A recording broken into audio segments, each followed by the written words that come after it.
I first moved to Minneapolis in the summer of 2017, I thought the hardest part would be the weather. I'd grown up in Milwaukee, but Minneapolis winters had a reputation: snow-like walls, ice that swallowed entire streets, cold that cut straight through bone. But by the end of August, the thing keeping me awake at night wasn't the temperature. It was rent. I'd just landed a job at a graphic design firm downtown, the kind of job that sounded better on paper than it felt in my bank account. The company was small, the pay modest, and after student loans, I didn't have much left. That meant roommates. I scrolled Craigslist for weeks, half dreading the characters I'd meet. Too many ads read like jokes. No loud parties, must love reptiles, rent due and cash only. Then I saw it. Simple, to the point. Quiet, clean, responsible female, looking to share a 2-bedroom in Uptown. References available. Her name was Claire. We met at a coffee shop near Hennepin Avenue. She was soft-spoken, polite, maybe even shy. She wore glasses, a cardigan despite the late summer heat, and her hands trembled a little as she stirred her tea. I pegged her for 24, maybe 25. Though something in her face, lines at the corners of her mouth, shadows beneath her eyes, made me wonder if she was older than she claimed. "I'm in a psychology program at the university," she explained, barely making eye contact. "I keep odd hours sometimes, but I'm quiet. You'll hardly know I'm there." Her apartment was a modest 2-bedroom on the top floor of an older brick building. Hardwood floors, decent kitchen, big windows that looked out over the street. It wasn't fancy, but it felt safe. Normal. "I think it'll work," I told her after the tour. She smiled faintly. "Good. I don't like change much." That should have been my first warning, but I was too relieved to sign the lease. Too eager to start this new chapter without the stress of more searching. The first weeks were fine. Claire kept mostly to herself. She cooked soups that filled the place with the smell of garlic and broth, drank endless cups of tea, and studied late into the night. If I came home early, I'd find her at the kitchen table surrounded by stacks of books, writing notes in neat, tiny script. She was quiet, predictable. A little strange maybe, but everyone has quirks. It wasn't until October that I realized something about Claire wasn't just strange. It was wrong. The first odd thing I noticed was how Claire locked her bedroom door. Not just at night, but every time she stepped away, even to refill her glass of water. I'd hear the metallic click from across the apartment, sharp and final. "Do you, always lock your door?" I asked once, laughing awkwardly. She looked up from her soup, spoon hovering midair. "Don't you?" "No," I admitted. "Not inside my own place." Her lips twitched into what might have been a smile. Better safe than sorry. I shrugged it off, but it stuck in my head. She was careful, maybe overly cautious. But still, wasn't that a good thing in a roommate? Then there were the blinds. Always drawn, no matter the hour. Even on bright afternoons when sunlight poured through every other window in the building, ours remained dark. When I teased her about it, she said, "I don't like people watching me." Fair enough. But the moment that truly unnerved me came one evening when I got home late from work. The living room was pitch black, though I could make out her figure standing by the window. She wasn't moving, just staring. "Claire?" I asked, fumbling for the light switch. She jumped, turning sharply. For a second, her face looked almost panicked. Then it smoothed into that vague, polite smile. "Oh, didn't hear you come in?" I forced a laugh. "You scared the hell out of me." "Sorry," she said softly, retreating to her room. The lock clicked shut. That night, as I lay in bed, I told myself she was just odd, socially awkward. But deep down, I felt it, the first real prickle of unease. And then came the night I heard the footsteps. It was October, the air outside sharp and restless. Around 1 a.m., I woke to the sound of pounding footsteps in the hallway, heavy, fast, running back and forth like someone was being chased. I sat up, heart hammering, listening as doors slammed. First the bathroom, then the kitchen, then the living room. Silence followed. I crept to my door, cracked it open. The apartment was dark. No movement, just the faint hum of the refrigerator. The next morning, Claire was stirring oatmeal when I asked, "Rough night? You were running around like crazy." Her eyes flicked to mine, then back to the pot. "I don't remember that." "You didn't hear anything?" She smiled faintly. "Maybe you were dreaming." Her answer didn't satisfy me, but I didn't push. Still, I couldn't shake the sound of those frantic footsteps. From then on, I started locking my door at night. Every evening I'd turn the key twice, test the knob 3 times. It became ritual, the only thing that let me fall asleep. But twice, I woke to find my door cracked open. Once, my wallet was moved from the dresser to the floor. Another time, a pile of laundry I'd left on the chair had been shifted, as though someone had sat there while I slept. When I asked Claire if she'd been in my room, she tilted her head in that odd way she had. "Why would I want to go in there?" she asked. "I don't know, but did you?" Her smile widened, brittle. "I already know everything I need to." I laughed nervously, hoping she'd explain. She didn't. She just slipped into her room and locked the door. That was when I stopped feeling safe in my own apartment. Late November, it happened. The moment that still wakes me some nights, sweating and gasping.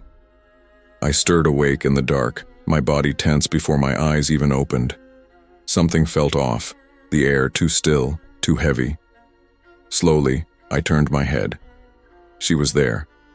Claire stood in the corner of my bedroom, motionless, staring at me. I froze. My brain scrambled for explanations. Maybe she'd knocked and I hadn't heard. Maybe she needed something. But no, she hadn't knocked. And her eyes were blank, unblinking, fixed on me like I was an object under glass. "Claire," I whispered, my voice cracking. "What are you doing?" No answer. She stood there so long I lost all sense of time. My heart pounded so violently I thought it might give out. Then, without warning, she sprinted toward the door, slammed it shut behind her, and vanished into the apartment.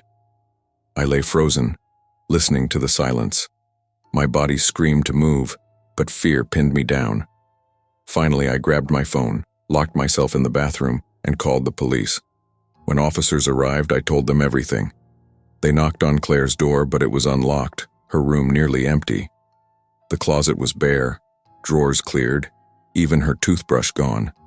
It was like she'd evaporated. One officer turned to me, frowning. "How long have you known her?"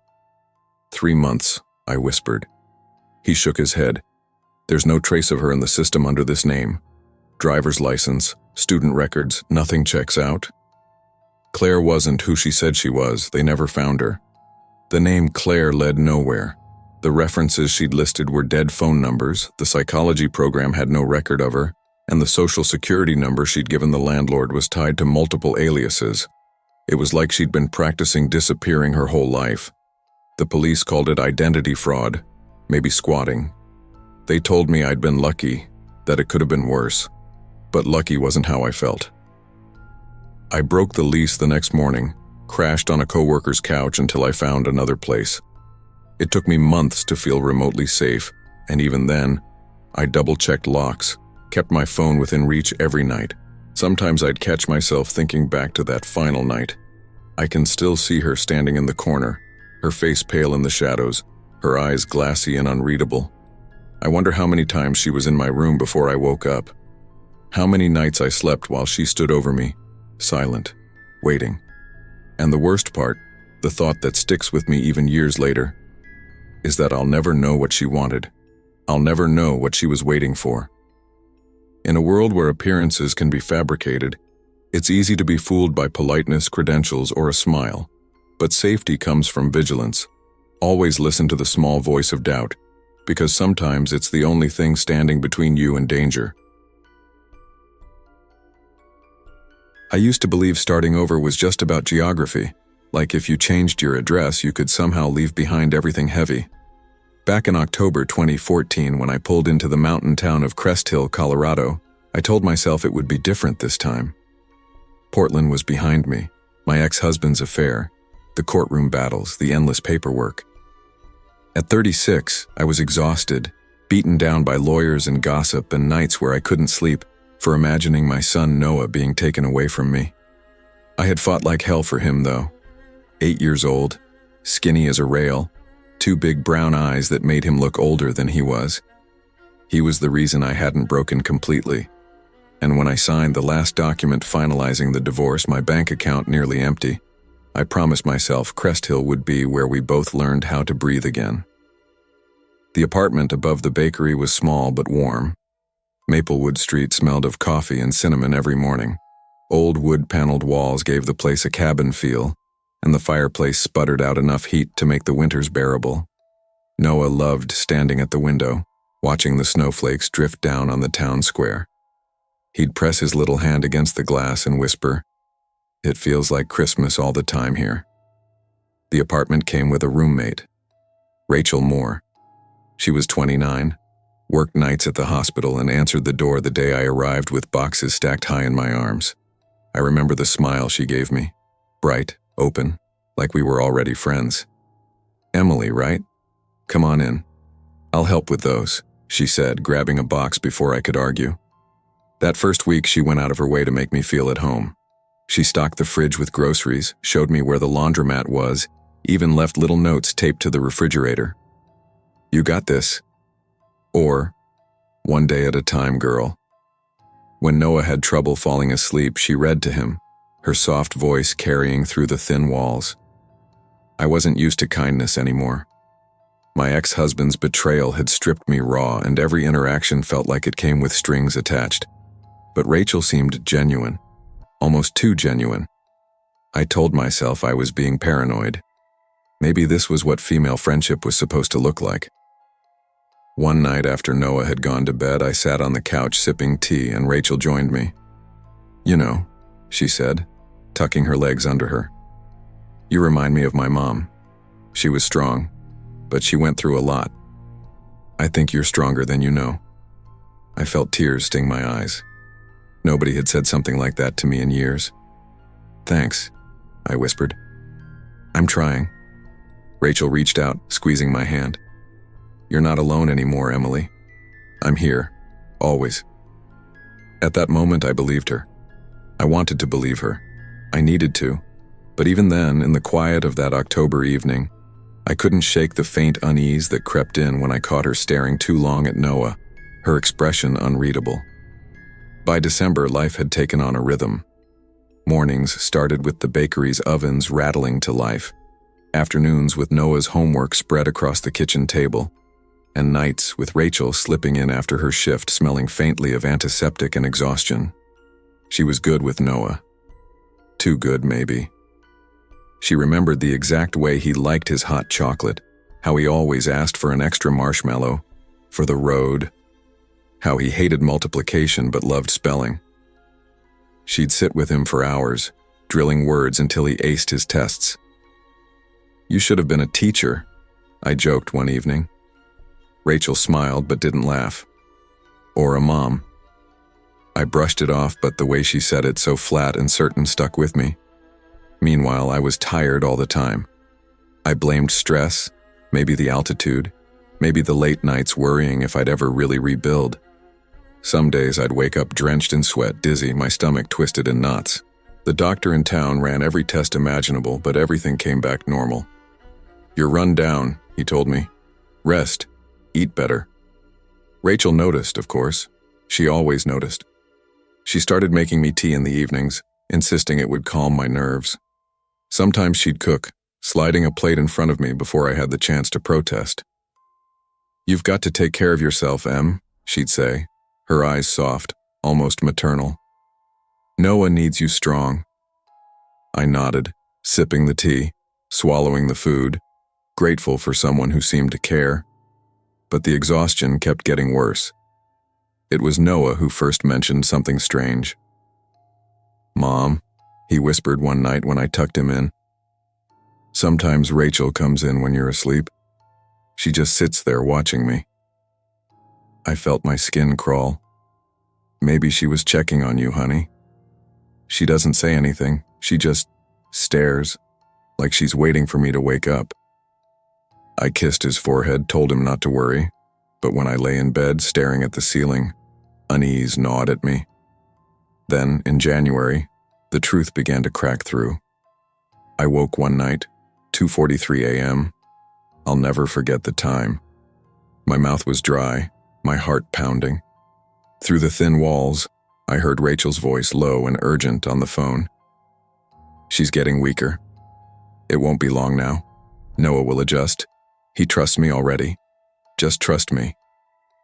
I sat frozen, my throat closing. I wanted to believe I misheard, that exhaustion was twisting her words. But in the morning, Rachel was cheerful as ever, flipping pancakes for Noah, humming along to the radio. She caught me staring and laughed lightly. What? Do I have flour on my face?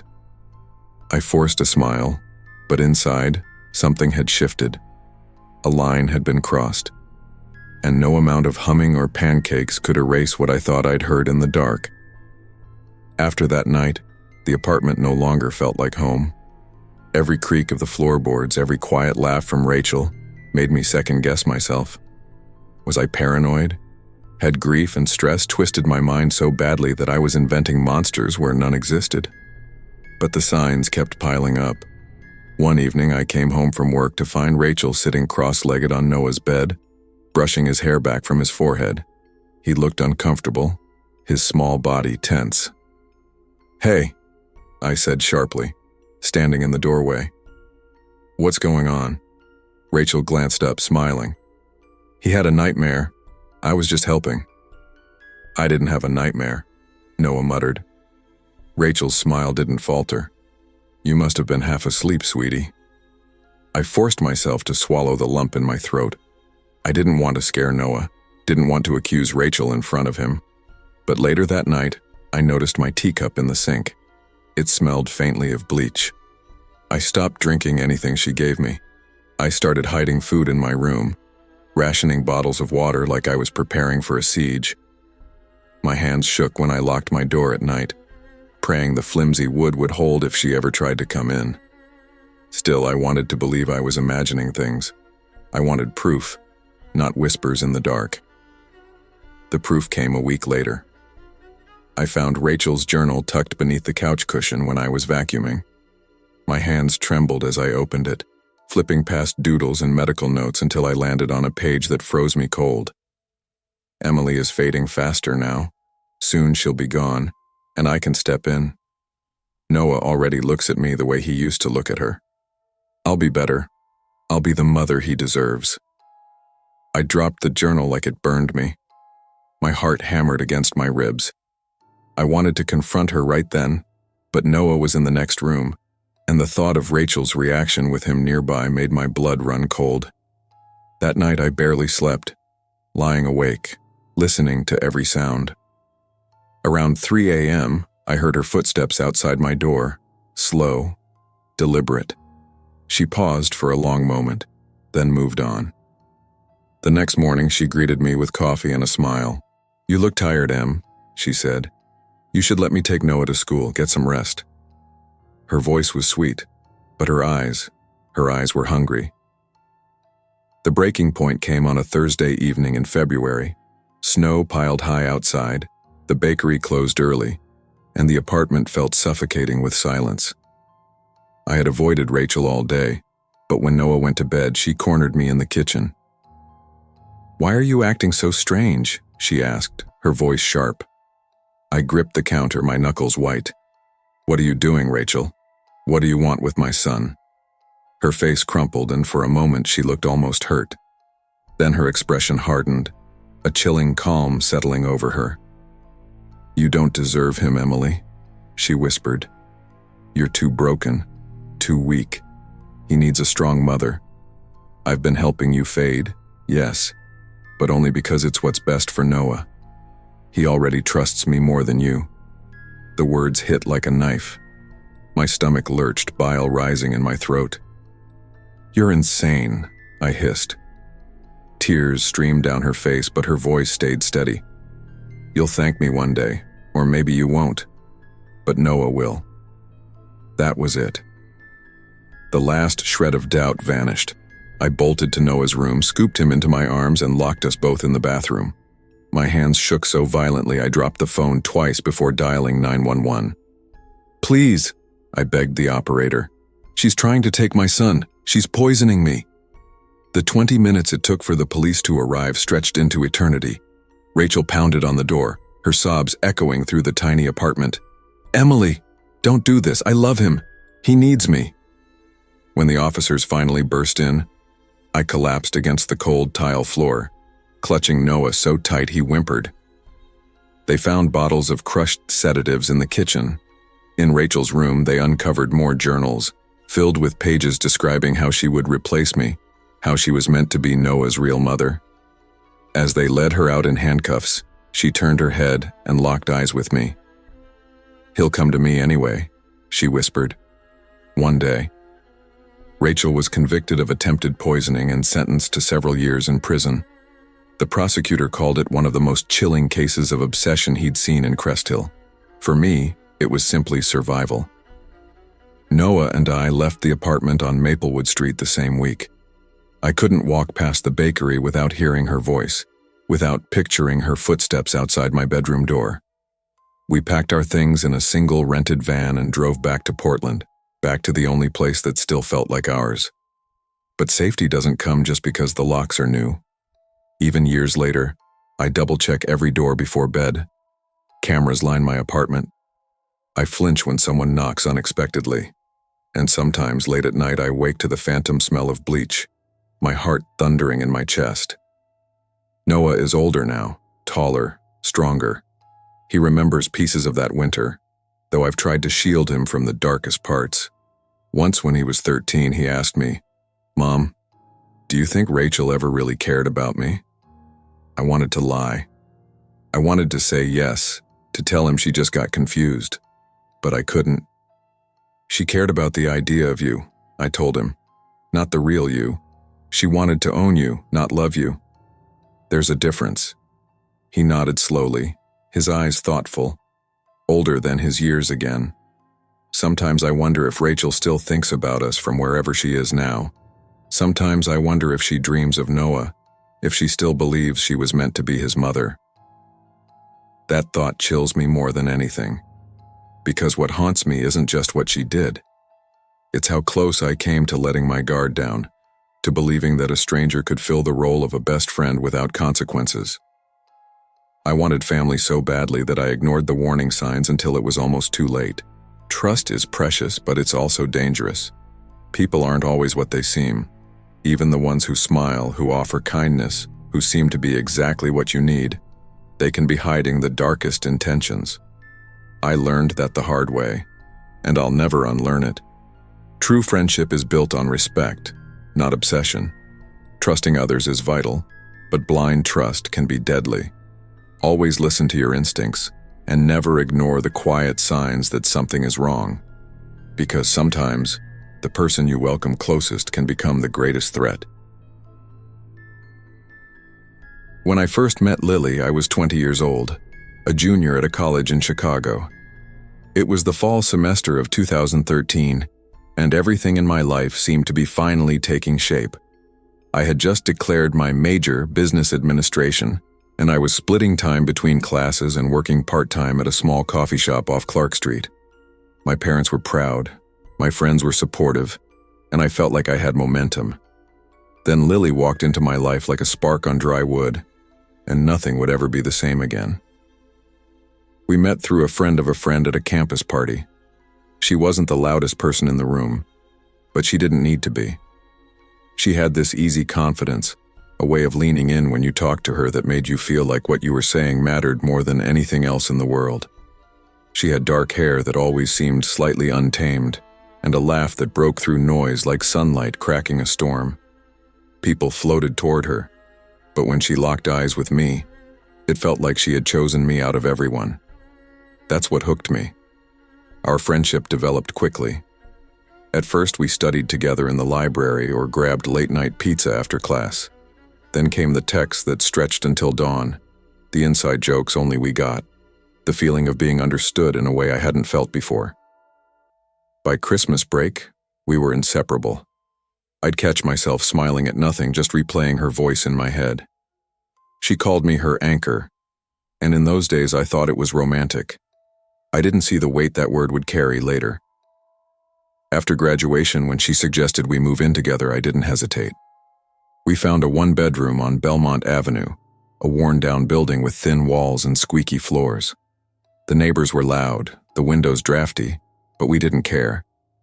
It felt like the beginning of real life, the kind of place you'd remember fondly decades later.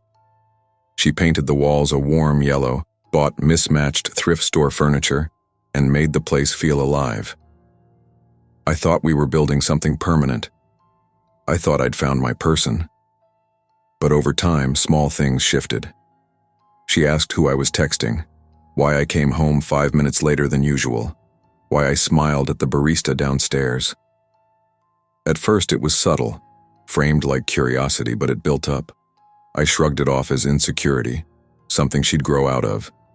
Then the questions turned to accusations. She said my best friend Mark wanted to split us apart.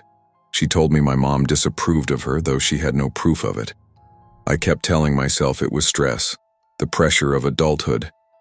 But her words dug deeper every week. The night she told me it was her or my family, I knew something had cracked. I stood there, looking at the woman I thought I'd grow old with, and I didn't recognize her anymore. My throat tightened, my chest burned, but the words came out anyway. Then I guess I have to choose them. The silence that followed was heavier than any shouting could have been. She stormed out, slamming the door so hard the frame shook, and I stood alone in the quiet, convincing myself I'd done the right thing.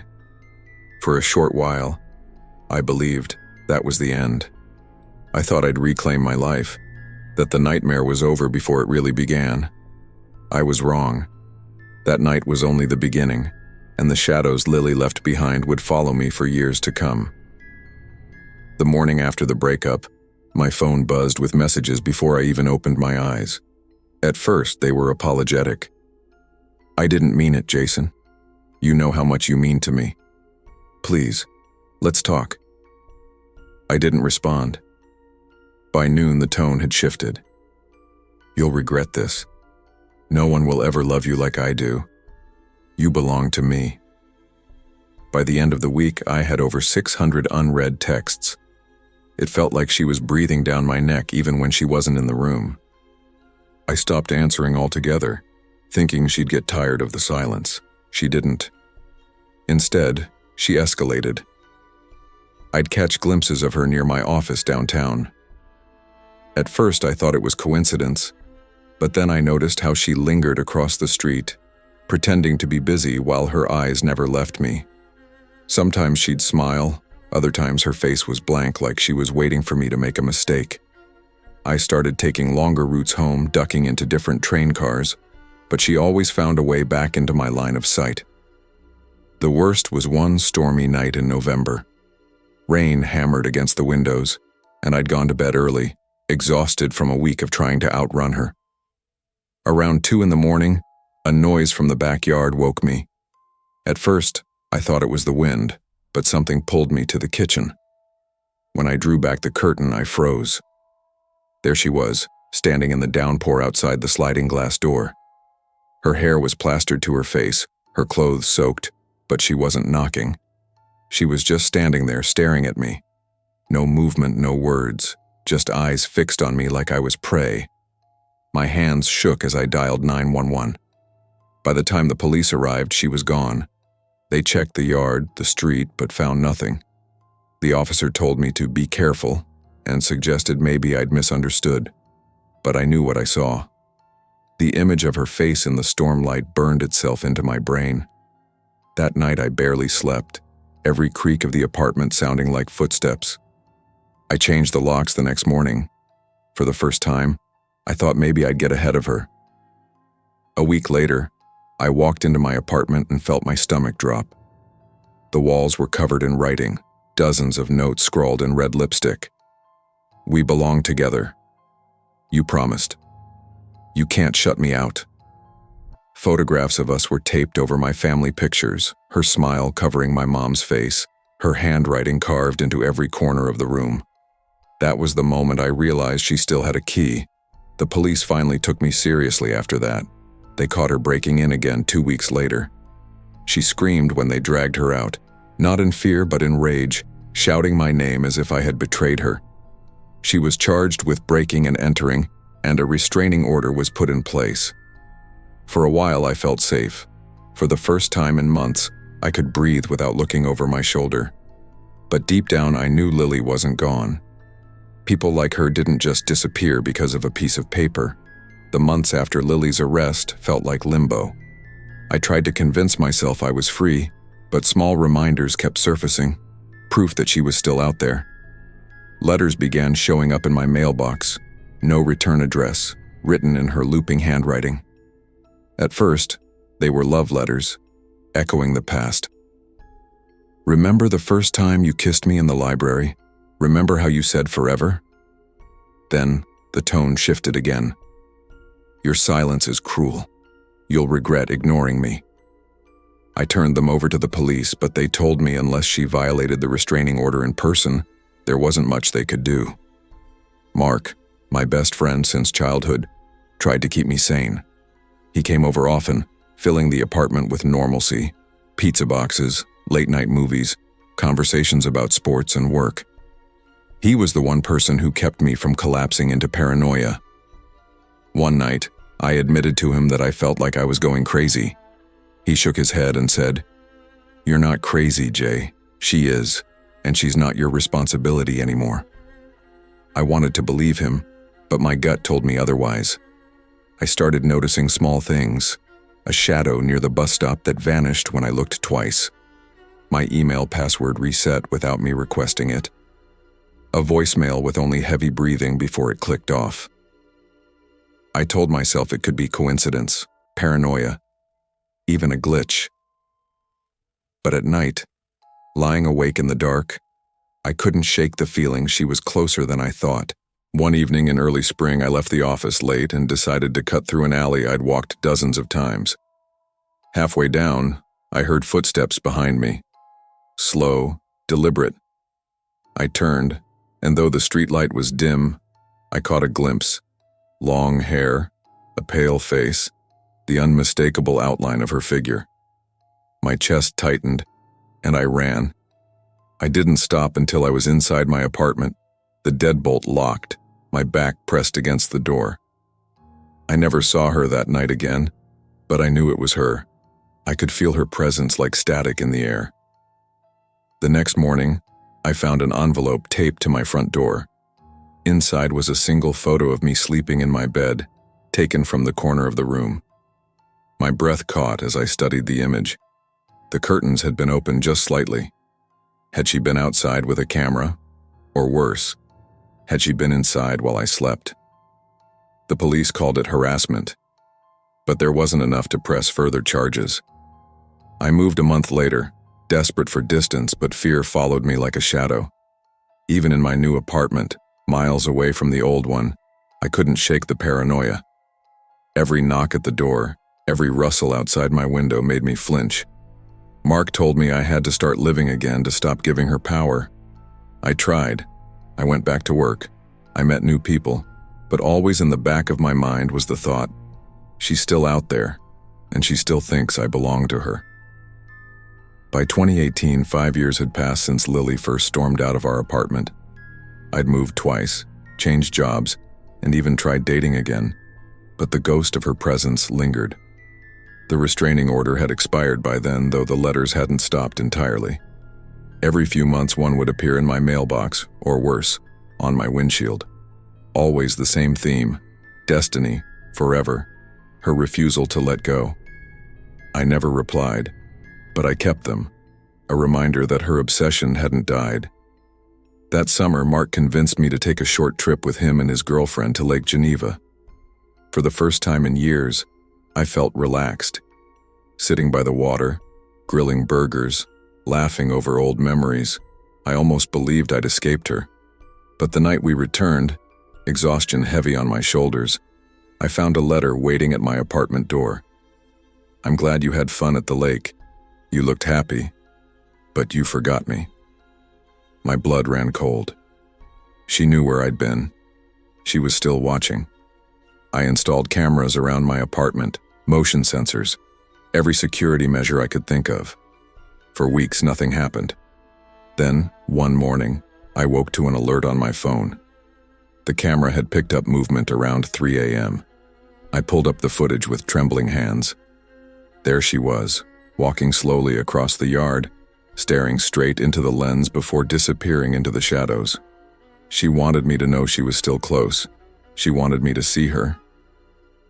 The police came again, reviewed the footage, but told me without direct contact or threat, their hands were tied.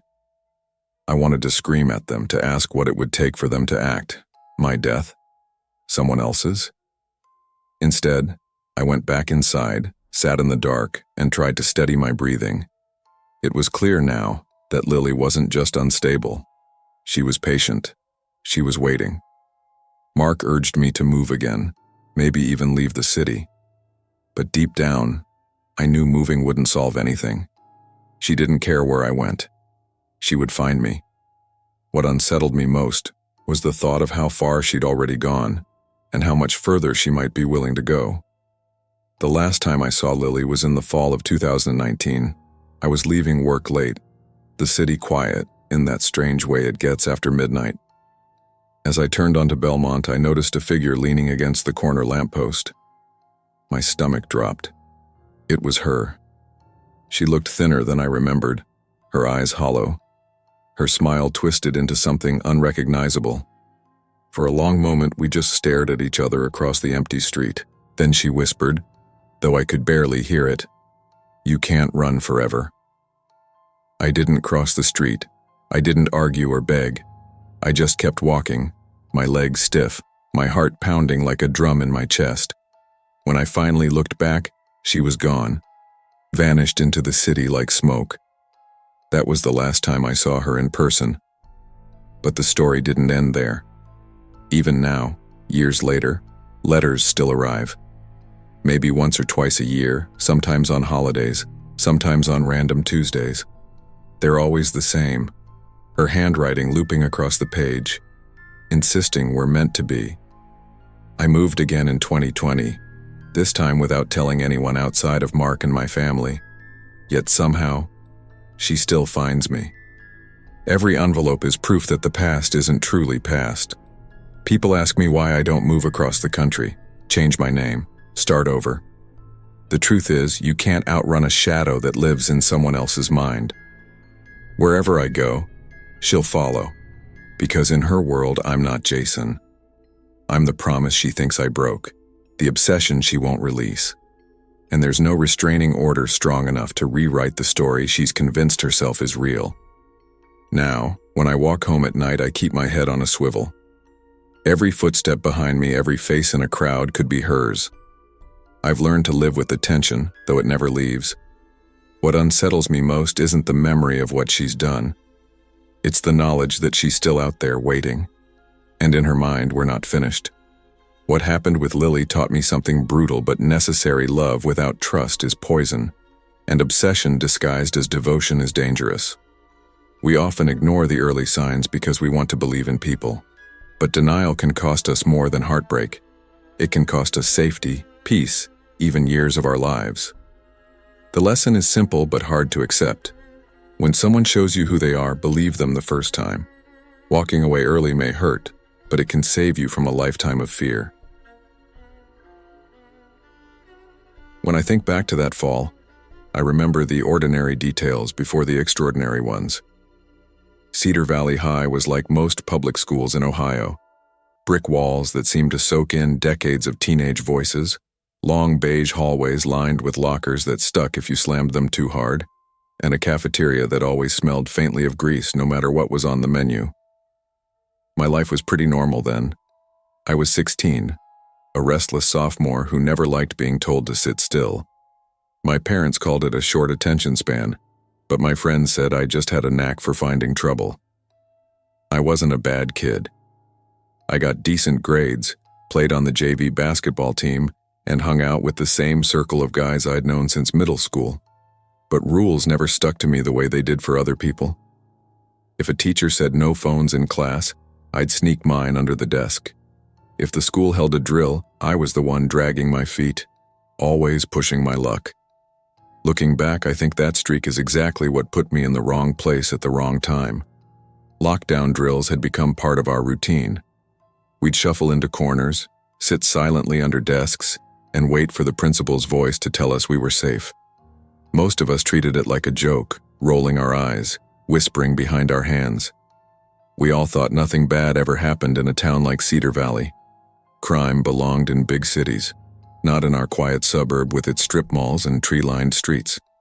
I believed that too, until the day it stopped being a drill. That morning started like any other. Second period dragged, and I was counting the minutes until study hall. When the intercom buzzed announcing the drill, I sighed and slung my backpack over one shoulder.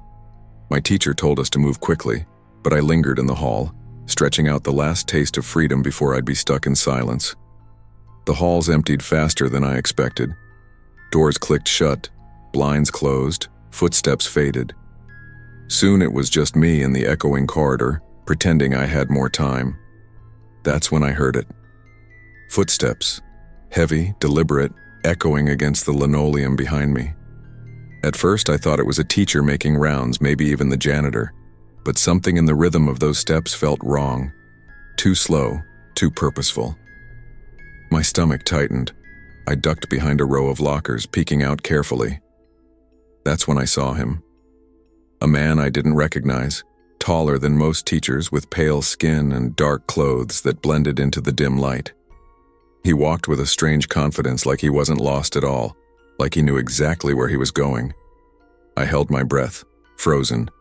Then, to my horror, he climbed onto the lockers with practiced ease, pushed open a ceiling tile, and slipped into the crawl space above.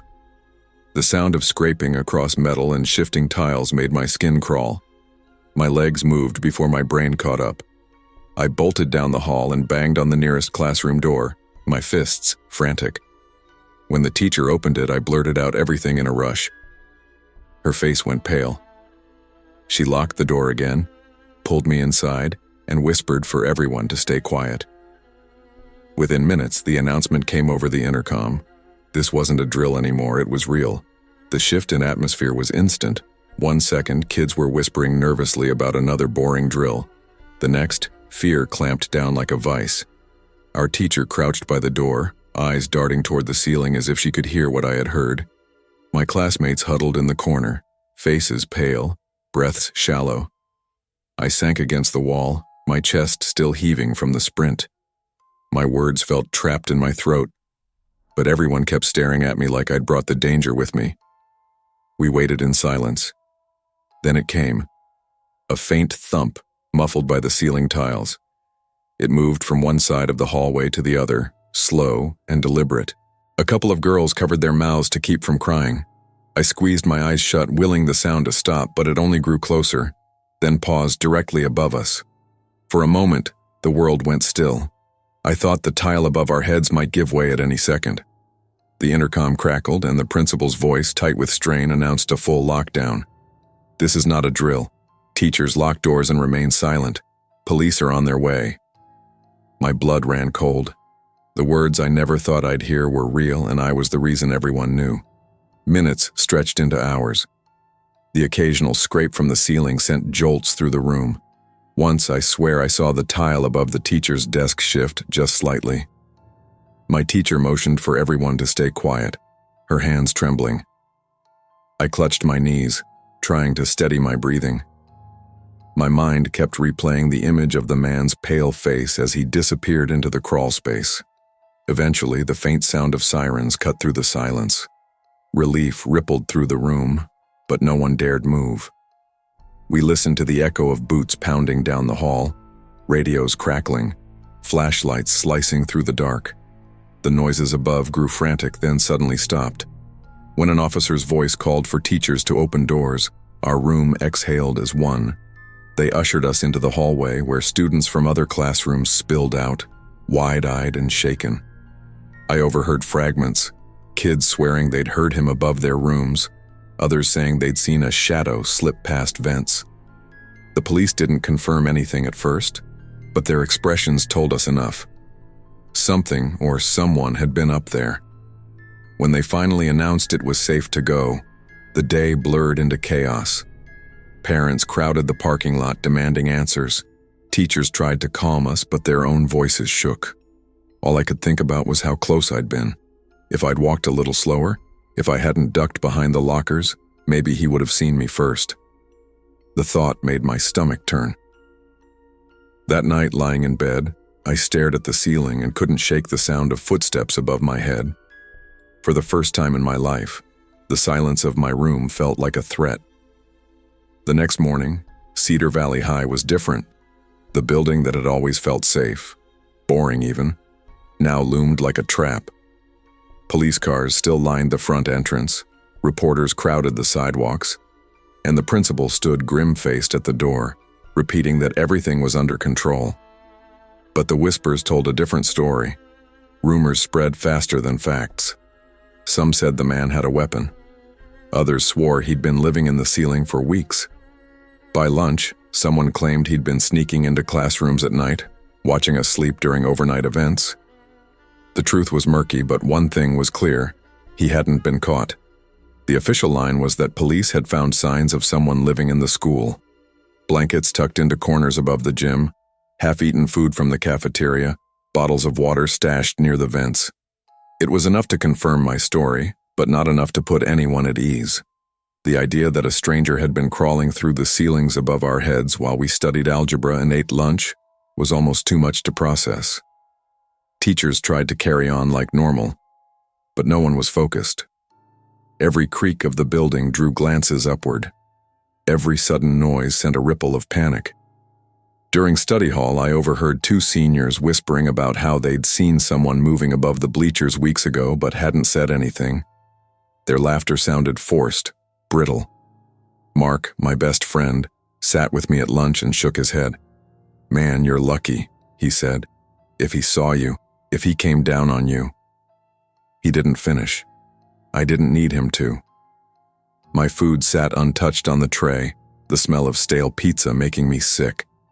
That night I dreamed of the man again, his pale face staring down from the tiles, his body crouched like a spider waiting to drop. I woke drenched in sweat, my chest tight. The dream wasn't far from reality, and that was what terrified me most. Days turned into weeks, and though the school patched broken tiles, installed new locks, and hired security guards, the unease didn't fade. I kept telling myself it was over, but deep down I knew it wasn't. People like that didn't just vanish. He'd been watching us for too long. He knew the building better than we did. He could still be out there, waiting. By the time winter set in, most kids at Cedar Valley had forced themselves back into routine. Basketball games, choir concerts, final exams. Life moved forward, but I couldn't shake what had happened. Every time I walked down a quiet hallway, my skin prickled with the memory of those footsteps behind me. Every time a tile creaked, my chest tightened. One afternoon after practice, I stayed late in the locker room. The gym was empty, the echo of bouncing balls replaced by silence. As I pulled on my jacket, I heard it, a faint scraping above me. My heart stopped. I looked up, staring at the ceiling. For a second, nothing. Then, just barely, the sound of shifting weight. I froze, listening. My phone was in my bag, too far to reach without making noise. I thought about calling out, but the memory of his pale face silenced me.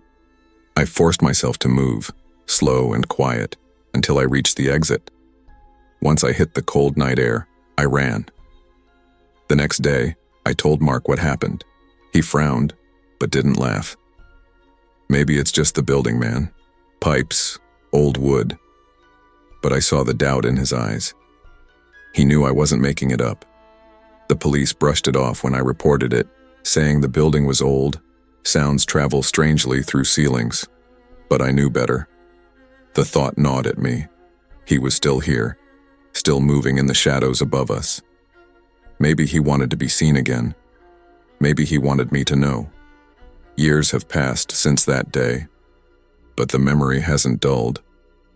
I graduated, went off to college, built a life beyond Cedar Valley, but every time I hear an unexpected footstep or a faint scrape in a quiet building, I'm back in that hallway. 16 years old, staring at a stranger climbing into the ceiling. The man was never caught. Police said he probably left once the school tightened security, but no one really knows. Sometimes I think about how easily he moved, how comfortable he seemed in the crawl spaces. That wasn't the first time he'd been there. And maybe it wasn't the last. What unsettles me most is the thought of how close he was to all of us. Above our heads in class, inches away during assemblies, watching us without us knowing. He lived in the ceiling like a ghost, and for all I know, he still could be doing it somewhere else. Late at night, when the house is quiet and the walls creak, I still look up. I can't help it. The sound of footsteps above my head has never truly left me. What happened at Cedar Valley taught me that safety is never something to take for granted. We assume danger is far away, that bad things happen in other places, to other people. But sometimes it hides right above our heads, waiting for us to ignore it. I learned that being alert, speaking up, and trusting your instincts can make the difference between safety and tragedy. Never brush off the uneasy feeling that something is wrong, because sometimes it's the only warning you'll get. I used to think my life would stay small and steady. Madison, Wisconsin was the kind of town where nothing really changed. The same neighbors waved from their porches, the same snowstorms rolled in every winter, the same coffee shop served me lattes since high school. By the time I turned 20, I thought maybe that was just who I was destined to be. The girl who never left her hometown, the girl who lived an unremarkable life. Then, in the summer of 2019, I met Ethan. I was at a small outdoor concert with friends, sipping on warm lemonade while local bands played under string lights. He stood out the moment I saw him, tall, with dark hair that kept falling into his eyes, and this easy smile that made it feel like he already knew you.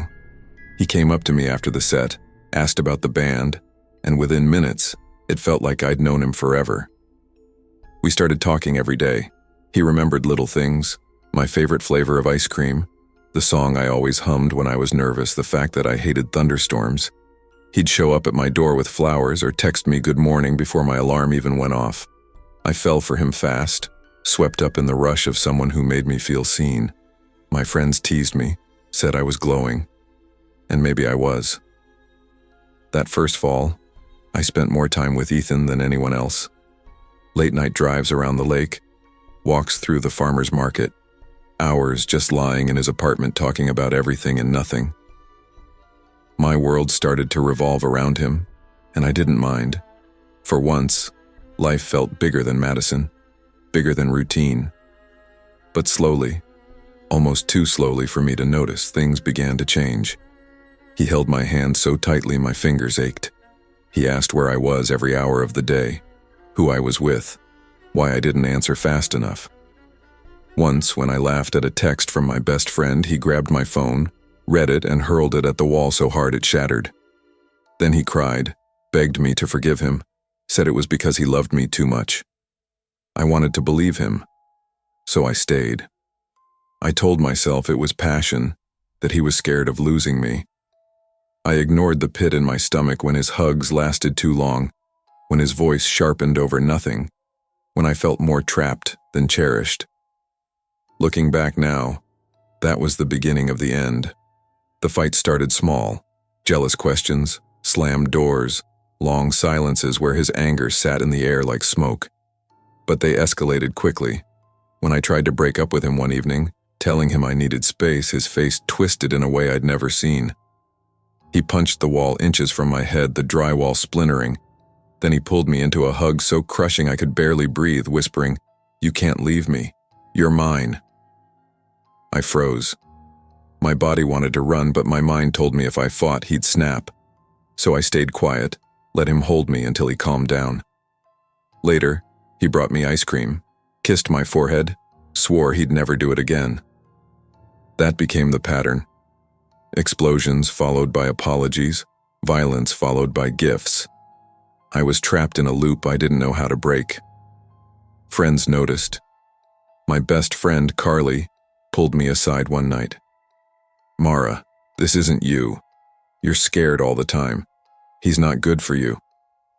I brushed her off, embarrassed, defensive. "You don't understand him," I said. "He's been through a lot." And it was true. Ethan hinted at a rough childhood, parents who fought, nights he spent alone. I thought maybe if I loved him enough I could fix it. But love doesn't fix people who don't want to be fixed. And Ethan's cracks ran deeper than I ever imagined. The breaking point came one rainy night in November. We argued in his apartment about something trivial. I don't even remember what, and I finally had enough. I grabbed my jacket, stormed out, and slammed the door behind me. My heart was pounding, my chest burning with a mix of anger and relief. For the first time, I felt like maybe I could really walk away. That's when I heard it. A scream. Not the kind you hear in movies, but raw, guttural, animalistic. It came from inside his apartment. My blood froze. Against every instinct, I turned back. Through the window, I saw Ethan in a frenzy. Another man, someone I didn't recognize, was pinned beneath him. And Ethan wasn't just hitting him. He was biting, tearing into his arm like a wild animal. Blood smeared his face, his teeth bared, his eyes wild. My stomach lurched, bile rising in my throat. I stumbled backward, almost tripping over the curb. My hands shook so badly I could barely unlock my phone. Somehow I dialed 911, my voice trembling as I told the dispatcher what I'd seen. Sirens wailed minutes later, but they felt like hours. By the time police pulled me aside, my body was numb, my mind buzzing with shock. Ethan was dragged out in cuffs, still screaming my name, his face twisted into something unrecognizable. The days after blurred together. I couldn't sleep. Every time I closed my eyes, I saw his face, teeth bared, blood dripping. I heard his voice whispering, "You're mine." I jumped at every sound, every knock at the door. The police told me more than I wanted to know. Ethan had a history of violent outbursts, sealed records from his teenage years. Neighbors in his old apartment building reported late-night screams, holes punched in walls, fights no one wanted to get involved in. He'd been good at hiding it from me, presenting only the charming, attentive side until it cracked. The man he attacked survived, though he needed stitches and weeks of recovery. They never fully explained why that stranger had been in Ethan's apartment. Drugs were mentioned, mental illness too. What haunted me most was realizing I didn't really know him at all. I had dated a mask, and behind it was someone capable of destroying lives. My parents begged me to move back home, but I couldn't bear the idea of them watching me unravel. Instead, I packed my things and left Madison entirely, moving in with a cousin in Minnesota. I thought distance would help. It didn't. Nightmares followed me. I woke drenched in sweat, convinced I heard footsteps outside my window. I avoided crowds, afraid I'd see him there, smiling like nothing happened. Therapy helped me name the trauma, but the fear never fully left. The hardest part was admitting to myself how close I'd come to being the one bleeding on that floor. Time passed. Months turned into a year, then 2. I rebuilt slowly, got a job, made friends in my new city, tried to let myself laugh again. On the surface, I seemed fine. But beneath it, I was still checking over my shoulder, still flinching at raised voices. People asked about Ethan, and I brushed it off. It was a bad breakup, I'd say, leaving out the truth. I didn't want to be the girl defined by her trauma, but silence felt heavy too, like I was carrying a secret that gnawed at me. One afternoon, Carly visited. We sat in a cafe, the same way we had back home, but I could see the question in her eyes. "Do you ever think about him?" she asked softly. "Every day," I admitted. My voice cracked. Not because I miss him, because I can't stop wondering how I didn't see it sooner. She reached across the table, squeezed my hand.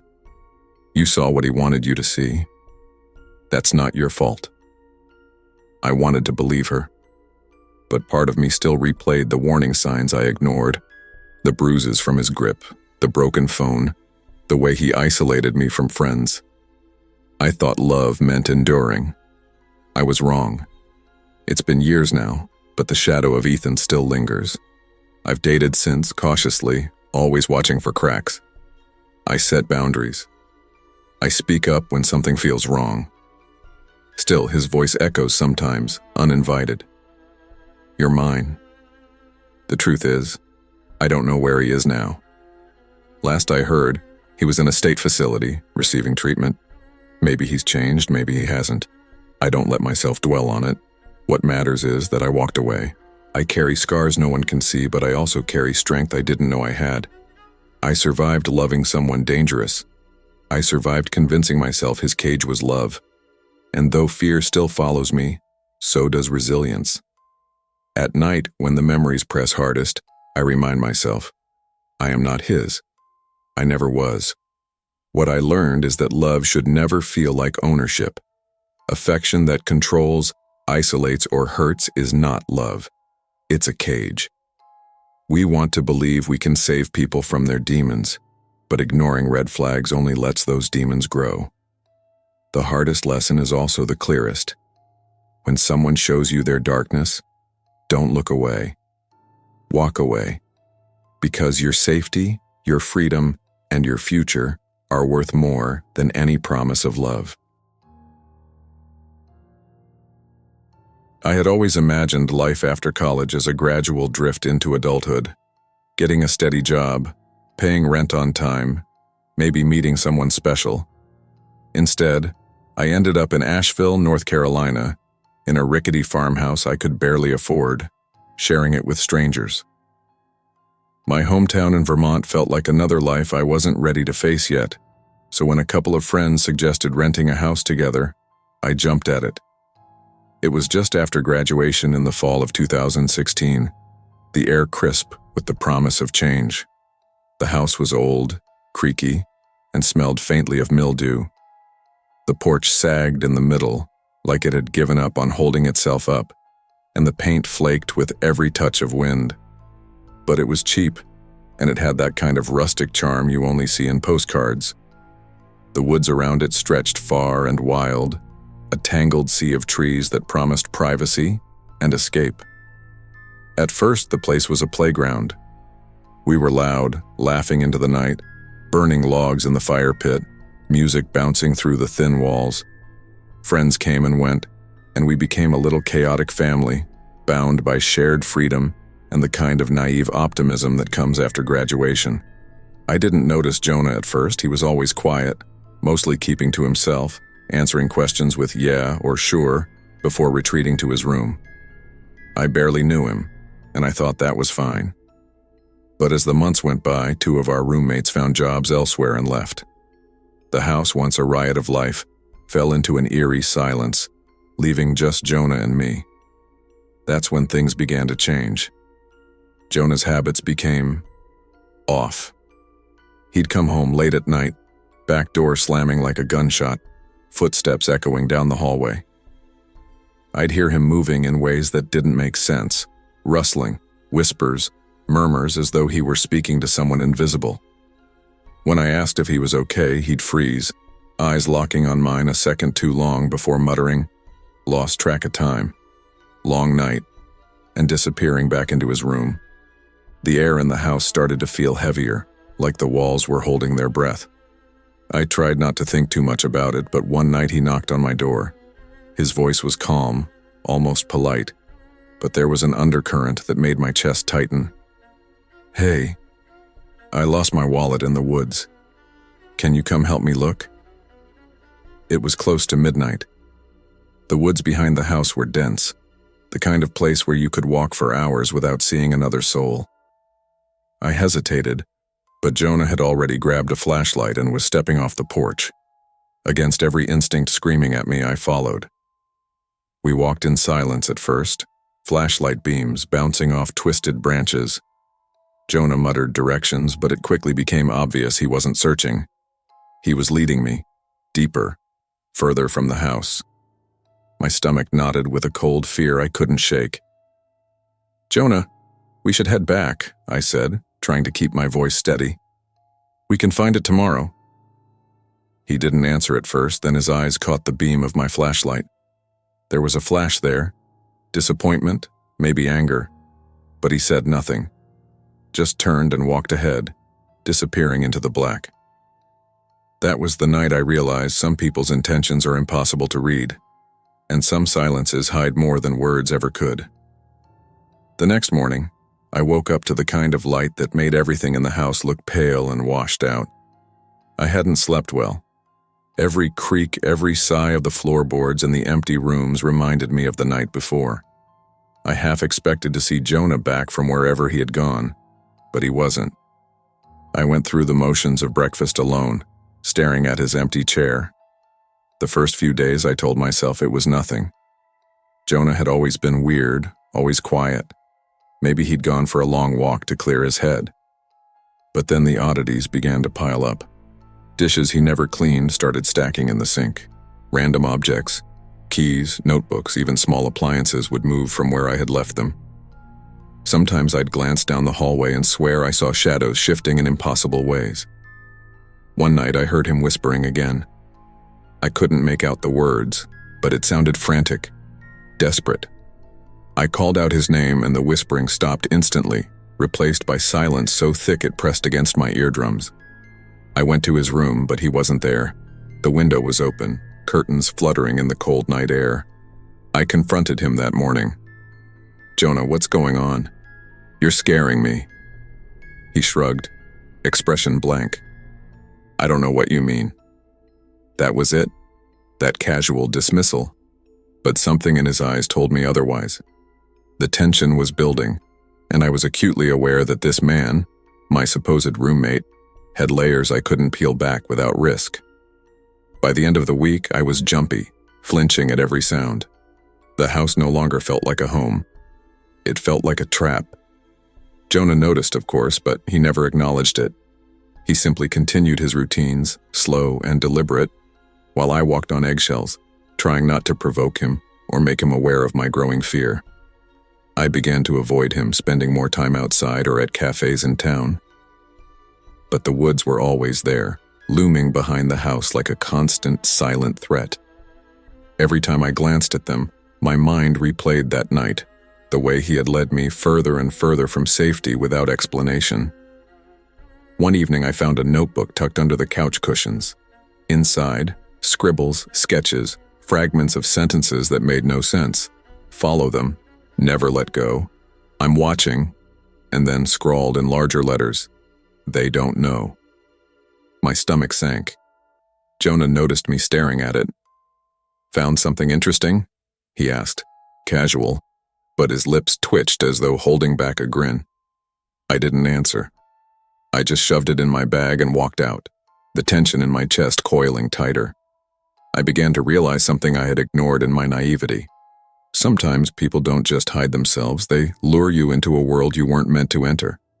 By the time winter rolled in, the tension in the house had reached a breaking point. Snow dusted the porch, and the woods behind the house were a frozen, shadowed expanse. Jonah's behavior worsened. He began disappearing during the day, often returning with his clothes damp, his hair wet, yet he refused to explain where he'd been. One morning, I woke to a loud banging. My heart leapt into my throat as I realized it was coming from the back door. I rushed down the hallway, slipping on the cold wooden floor. Jonah was there, shivering and pale. "We need to talk," he said, voice tight, almost pleading. I froze. For a moment I felt relief. Maybe he was finally opening up. But relief quickly turned to dread as I noticed the way he stared at me, not with warmth, but with something sharp, calculating. "What is it?" I asked, trying to keep my voice steady. I can't stay here alone," he said. His eyes flicked toward the woods. "It's too quiet. It gets inside your head. You don't understand." "I don't understand what?" He didn't answer. Instead, he grabbed his coat and walked past me into the cold morning. Against my better judgment, I followed. worried that if I didn't, something might happen I couldn't undo. We walked in silence toward the tree line. Snow crunched under our boots. He stopped abruptly, turning to me. "Do you trust me?" The question froze me. There was no way to answer truthfully. Part of me wanted to say yes, to hope there was some normal human reason for all of this, but another part of me recognized the trap. I don't know," I said finally. He nodded slowly, a small, almost imperceptible smile on his lips. Then he turned and disappeared into the trees. Hours later, I found my way back home alone. Jonah wasn't there, and he didn't return that night. For the first time, I realized he had been playing a long game, testing boundaries, watching how far he could push me before I broke. I felt violated, not physically, but mentally, emotionally. The house no longer offered refuge. It was a cage built by a person I thought I could trust. By February, the isolation had begun to erode my nerves completely. The forest seemed to creep closer each time I looked out the window, and every sound, the wind through the trees, a branch snapping, felt like it carried a warning. Jonah had settled into a rhythm that terrified me. He'd leave for hours, sometimes overnight, and return with no explanation. One night, I caught him watching me while I cooked dinner. He leaned against the doorway, expression unreadable. "You think too much," he said softly. "I think too much?" I echoed, heart racing. "I think too much because I'm living with someone I don't know. Someone who disappears for days and leaves me alone with my own thoughts." He smiled faintly, eyes glinting. "Maybe that's the point." I felt the walls closing in. I realized there was no reasoning with him. The man I'd shared laughs and meals with had vanished, replaced by something unreadable, something dangerous. That night I began to plan my escape. I packed quietly, gathering my essentials while he slept, praying he wouldn't wake. The house was still, but every shadow felt alive, every sound magnified. I slipped out into the early morning chill, careful not to disturb the fragile quiet.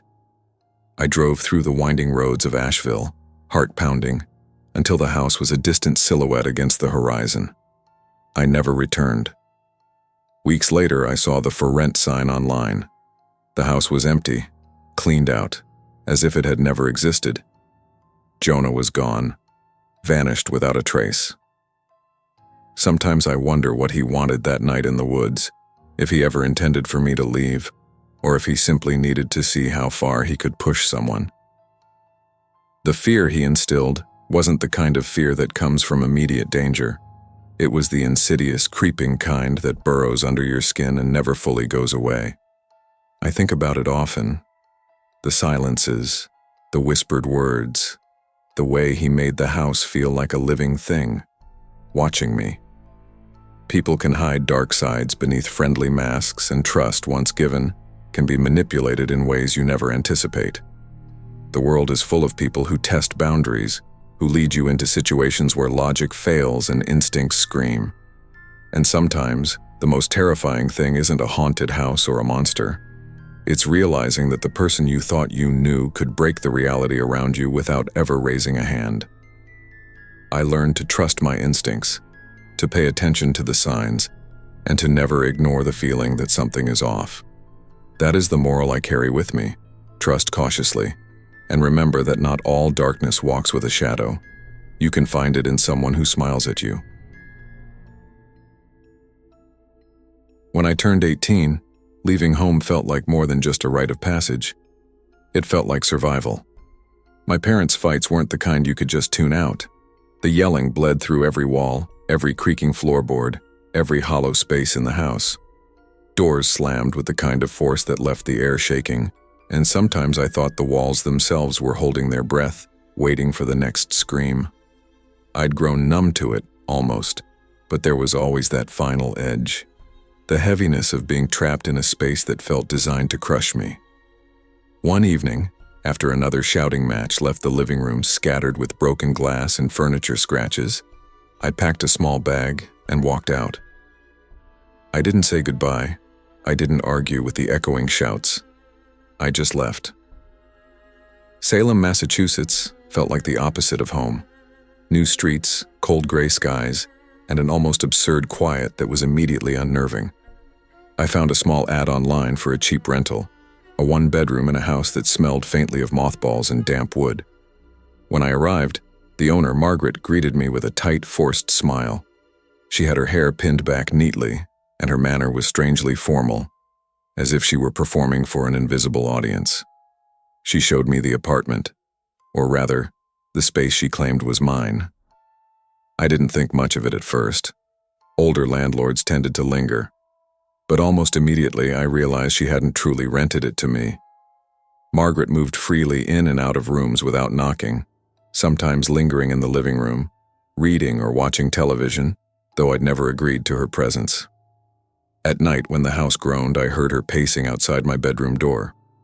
Once she even called me Michael, with a trembling fondness in her voice. "Michael, did you sleep well?" she asked softly. My skin prickled and I forced myself to reply calmly, "I'm Nathan." She paused, blinked, then muttered, Of course." Her behavior escalated over the weeks. She started knocking late at night, sometimes tapping gently, sometimes pounding hard enough to shake the frame.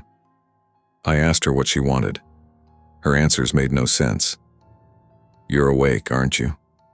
"Michael always stayed up late too," she said once. Another night, "Don't lock the door. It makes me feel shut out." My instincts screamed at me. I began locking my door, wedging a chair under the knob for security. One night, the knocking turned violent. It wasn't just a knock anymore, it was a battering. I pressed myself against the far wall, my heart hammering so hard I thought she'd hear it. Her voice whispered through the door, low and broken. "You're not leaving me again." I stayed like that until dawn, shivering, staring at the door, unwilling to move. Sleep never came. By morning, I'd made up my mind. When she left for errands, I stuffed a backpack with clothes and climbed out the second-floor window, landing on the cold grass below. I didn't stop to collect my belongings. I called a friend to pick me up, my hands shaking, my chest still tight. I didn't go back. Weeks passed. I tried not to think about Margaret, the house, or the way her voice had crept under my skin like ice water. I was safe, at least physically, though I felt the shadow of that fear lingering. But the news came in the most surreal way. Margaret had been arrested after police discovered human remains buried in the backyard. Michael, the boy she'd called me, was her son, missing for nearly 10 years. She had been moving from town to town, renting out her properties to young men who looked remarkably like him. The thought hit me like a punch. The way she had spoken to me, the subtle insistence, the terrifying attention. It hadn't been confusion. It had been obsession. She hadn't been mistaking me for someone else. She had been trying to replace him. I shivered at the memory of her eyes, soft and demanding, and I realized how close I had been to something I couldn't even name. I kept thinking back to small details.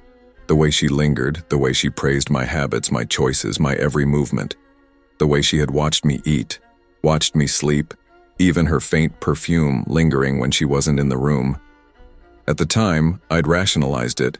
She was lonely, she was old, maybe a little eccentric. Now I saw it clearly. Those small eccentricities were the threads of a trap I had been lucky enough to escape. I couldn't bring myself to revisit the house. Each memory twisted into something more sinister. I wondered often if I had left just in time. If I had waited another week, another day, would she have forced me into Michael's place permanently? The answer was unthinkable.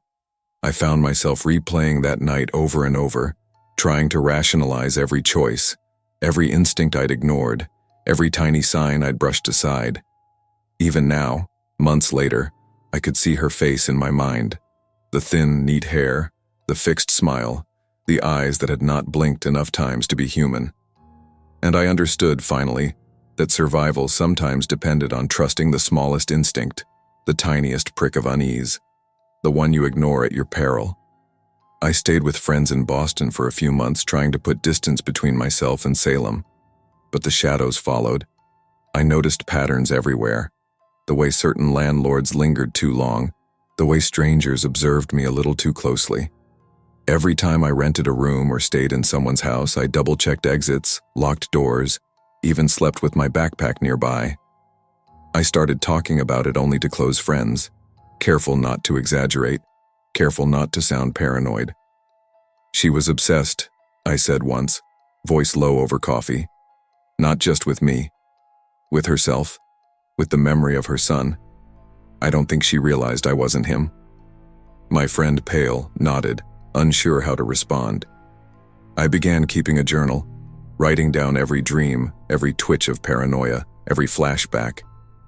Sleep was still difficult. I could hear doors in the night, footsteps that weren't there, her voice, always calling me Michael, always whispering. It was a scar you couldn't see, and the only way I knew I'd survive it was to be vigilant. Even in daylight, the world felt subtly threatening. Certain older women reminded me of her. Certain neighborhoods, quiet streets echoed that same suffocating presence. I forced myself to rationalize, logical explanations, distractions, constant movement. It was exhausting, and yet it was necessary. Over time, I found a small apartment on my own. Nothing fancy, nothing too quiet, but enough to feel safe. I worked long hours to distract myself, to keep the darkness at bay. But sometimes, when the wind rattled the windows just right, I could almost hear her pacing outside my bedroom door. I'd snap awake, heart pounding, flashlight in hand, checking every corner. The instinct had never left me. I realized the thing that terrified me wasn't her presence. It was the possibility of someone like her existing anywhere, unnoticed. People who hide their obsessions, their manipulations, their need to replace and control, can live among us without anyone ever knowing. I felt vulnerable in ways I had never imagined as a teenager, understanding now how close I had come to becoming someone else's tragedy. I began studying warning signs, reading about manipulation, predatory behavior, obsessive tendencies. It became a strange form of therapy.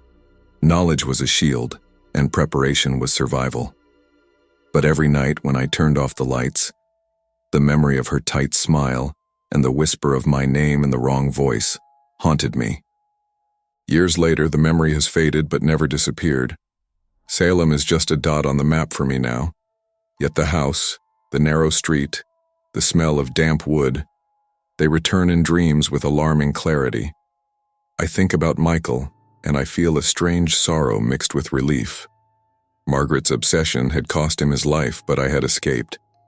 I survived because I listened to the small voice in my gut that screamed, "Get out." Sometimes fear is not always irrational. It is often the first warning your body and mind give you when someone is dangerous. People hide their darkness well, beneath smiles, kind words, and careful manners. But the truth eventually shows itself, sometimes too late for those who ignore it. Survival depends on paying attention, taking action, and remembering that not all threats walk with shadows. Some walk with faces that smile at you. Never ignore the quiet alarms in your gut, and always trust the feeling that something is wrong, even if it seems impossible. Your life may depend on it.